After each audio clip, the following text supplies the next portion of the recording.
Experts say the journey to wellness begins with the skin. Our skin is our largest organ. The body's canvas and the armor that shields us from the world. And in an era where health and wellness are a growing part of the culture, the importance of nurturing this vital organ has never been more evident. How to get rid of stretch marks? Like a dermatologist. Enter Dr. Abigail Waldman, whose influence stretches far beyond the walls at Brigham and Women's Hospital. I'm a board-certified dermatologist, and this is Use This, Not That affordable skincare edition. She uses her social media platforms to talk about the complexities of skin health. People said, I learned something, I did it, it worked, and that kind of inspired me to keep doing it. From acne to aging and everything in between, she offers practical and evidence-based tips. Can you use vitamin C serum if you have rosacea and sensitive skin? Proper skincare varies across the ages, but chances are the teens and tweens in your life are part of the growing trend of young people prioritizing skincare. I am going to build you a skincare routine if you are aged 12 to 13. You're young, your skin is doing everything it should be doing. You should never be using anything that's labeled or marketed as anti-aging. Those ingredients are harsh. They can actually cause more harm than good if you're young and you don't need them. As the years pass, skincare needs change.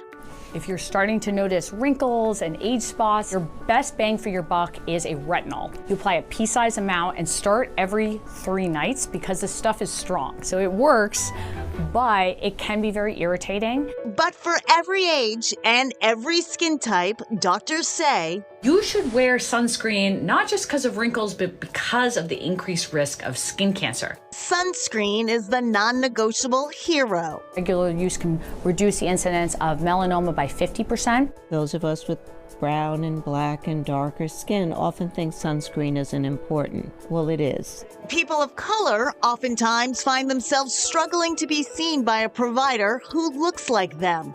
Nationally, only 3% of dermatologists have brown or black skin. Every year they say, your PCP will say, you should have your moles checked if you have moles. I said, I want a doctor of color. And they said to me, if you find one, you can go there.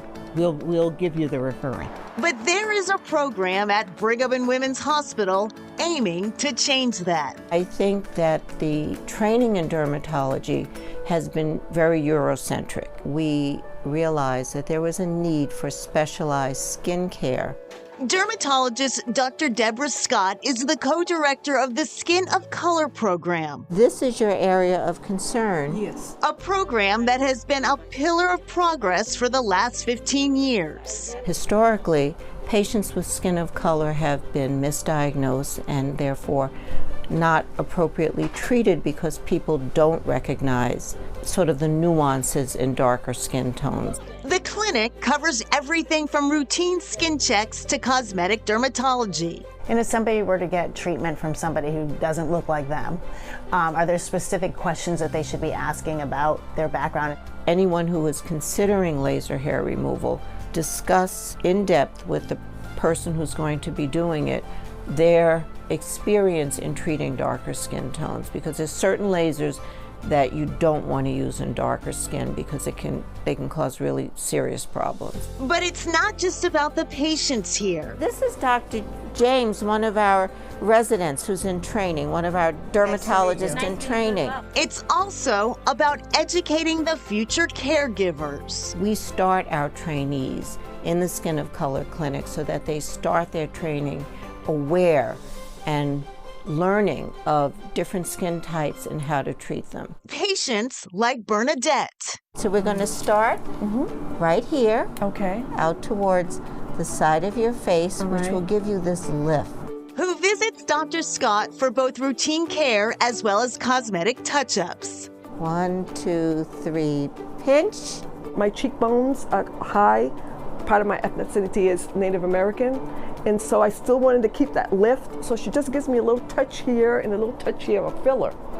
And I just love it. I walk past the mirror and kind of catch that little glance and go, ooh, girl, you still looking good. So you're here, your primary care doctor was concerned about some things that you had on your face. Yes, huh? that's Okay. correct. And Tyra, who found Dr. Scott after struggling to find a doctor who looked like her. These are very common as we get older, and they're just how our skin matures. Okay. Finding someone where the conversation starts in the middle of the sentence, that's the way I like to put it, makes all the difference in the world.